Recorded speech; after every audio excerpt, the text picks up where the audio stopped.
Hi everyone, thanks for joining me in this video. I would like to share a secret that I discovered several years ago. This is a story about my experience traveling to Sicily, the largest island in the Mediterranean Sea, and discovering an incredible tailoring heritage there. Simply put, my goal in this brief video is to show why Sicily is the last secret left in bespoke tailoring.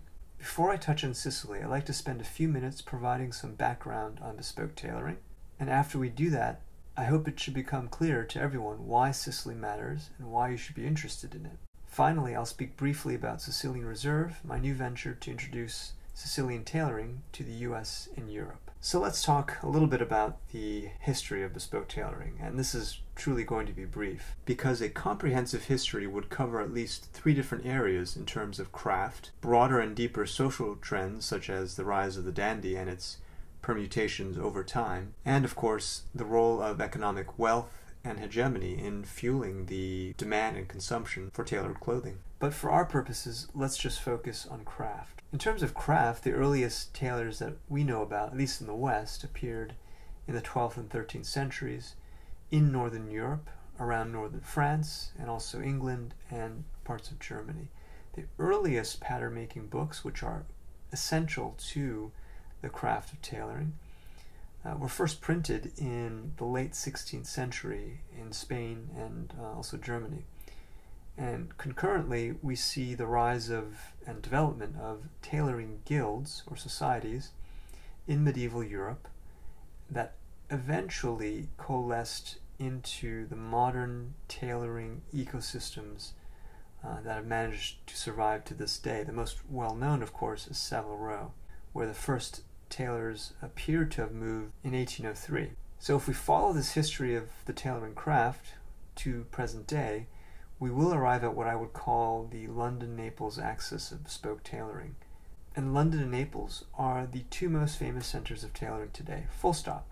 There's no controversy here in saying that. London is best known for the structured city suit produced by Savile Row and other tailors in London. If you go to Savile Row, a bespoke suit will cost roughly £3,000 to £4,000. Naples is known for the Neapolitan jacket, which contains much less internal structure and actually conceived as a reaction against the Savile Row cut. And if you go to the most well-known Neapolitan tailor today, Rubinacci, a suit would probably put you back, I think, nearly €5,000. So it's truly a luxury product that both of these cities produce in terms of the bespoke tailoring, and there's a reason for it. They have the heritage and they have the skill set to do that. Of course, in between, you'll find other bespoke tailoring destinations, including Paris, Milan, and Rome. This would be the world of bespoke tailoring today if you just stopped here. Of course, just stopping here means that you'll miss the black swans around us. Black swans are the unknown unknowns, the exceptions to the rule, and they literally do not exist in your world if you strictly follow conventional wisdom. Think of this as a map of modern bespoke tailoring, which I developed for the 2nd edition of my guidebook, SGST. As far as I know, this is the first systematic framework categorizing, in a concise way, the most widely used tailoring strategies today. In fact, most, if not all, tailoring strategies would fit somewhere on this chart. Since I explain it a little bit more in my book, Sleevehead's Guide to Sicilian Tailors, I'm not going to really spend too much time on the chart, except to say that there are 2 key variables here. Chest treatment is how the tailor constructs the chest, very simply. Shoulder treatment, likewise, is how the tailor constructs the shoulder. And the chest and the shoulder are the 2 most important parts because they determine the shape and fit of every single jacket. So let me walk through a few examples of what these strategies actually look like. And the differences are really subtle, but they do exist. So the first example is the Neapolitan cut. The picture you see here is actually of Gennaro Solito. He's a fairly well-known Neapolitan tailor. And you can see the shoulder on his jacket is quite soft, rather full chest, and quintessential Neapolitan style. The second example is Milanese. This is actually taken from A. Caraceni and shows one of the tailors there. You can see the more deliberately shaped and structured shoulder and a leaner chest, which is more typical of this approach.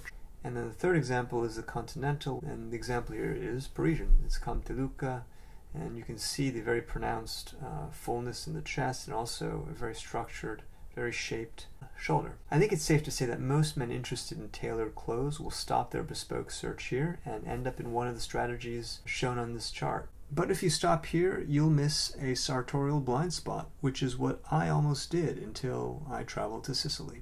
Sicily is the black swan of bespoke tailoring because it occupies a white space that no other tailoring strategy can really claim as their own. Of course, you might ask, why is that so important? These other tailoring strategies seem perfectly capable of producing excellent jackets. Well, here's why. The genius of Sicilian tailoring is that it offers a softly structured approach as a starting point. In other words, a soft shoulder, as you can see on the left, and a soft, moderate, fairly lean chest. This gives you the freedom to play with structure rather than being locked into structure or its opposite. And the key advantage of this is flexibility. With the right tailor, with the right Sicilian tailor I should add, you can add more or less structure as needed for each of your commissions rather than, again, being locked into a house style.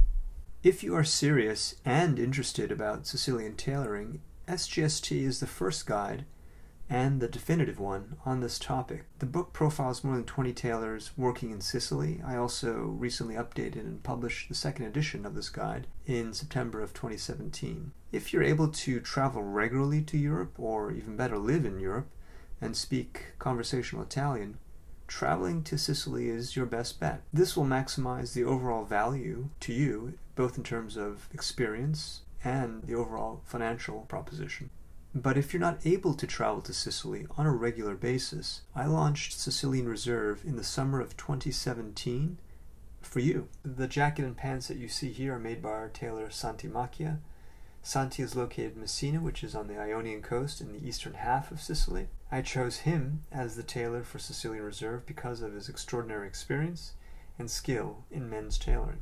Sicilian Reserve is different from traditional bespoke tailoring because we take your lead in picking and sourcing cloth. We want to refocus the conversation around the cloth you choose. This is the heart of bespoke. Everything starts with the cloth. Really, everything starts with you. And then, of course, you have to find the right tailor, and that's where we come in. Our workshop also has a long history of designing and making women's clothing. So again, this speaks to the tremendous flexibility and skill level of Sicilian tailors and to the particular tailor that I decided to work with for Sicilian Reserve. So I hope you have a newfound appreciation for Sicilian tailors and understand now why they should be more fully recognized and appreciated by anyone interested in tailored clothes. So in the meantime, I invite you to visit the website for more information and please spread the word one person at a time.